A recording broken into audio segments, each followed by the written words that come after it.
Michel Barnier tonight defied stubborn EU leaders as he pleaded with Britain to hold further Brexit talks after Boris Johnson's chief negotiator accused the bloc of rowing back on a promise to intensify the process. In a desperate intervention, the Brussels diplomat vowed to speed up the wrangling over a free trade agreement in the coming weeks. It comes after EU leaders scrapped plans for the Frenchmen to intensify talks and instead ordered Boris Johnson to compromise.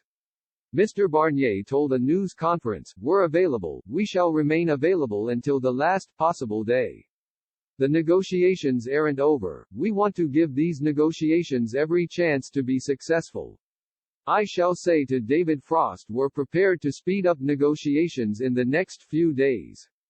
The Frenchman said there is still a real differences on the main sticking points, fisheries, state subsidies, controls and enforcement of the final agreement. But he offered hope of an agreement in the coming weeks if Britain accepts his offer of accelerated talks. Mr. Barnier added, "I can't say as we stand here that we would necessarily get a deal on the basis that we have got prospects of a deal. We need to make progress, in particular on the level playing field, governance and the fisheries dossier." Mr. Johnson will tomorrow reveal whether he is prepared to walk away from the Brexit talks. But Lord Frost, the Prime Minister's Brexit envoy, said he was disappointed with the bloc's recent announcement.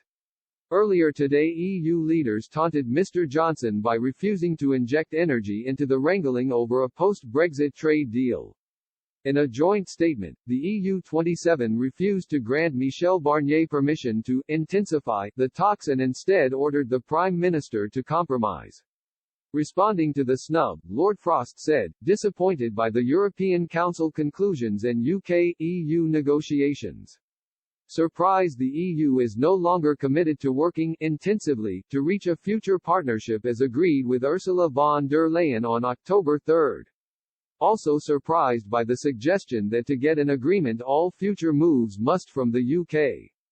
It's an unusual approach to conducting a negotiation. EU leaders faced down threats by the Prime Minister to walk away from the talks with a demand for fresh trade-offs on state subsidies.